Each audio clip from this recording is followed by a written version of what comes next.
কে কে দিল না? কেন?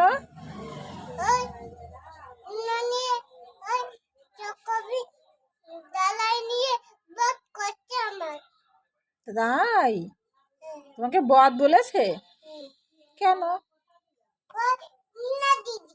পূর্ণা দিদি? আর তুমি পূর্ণা দিদিকে কি বলেছ? আমার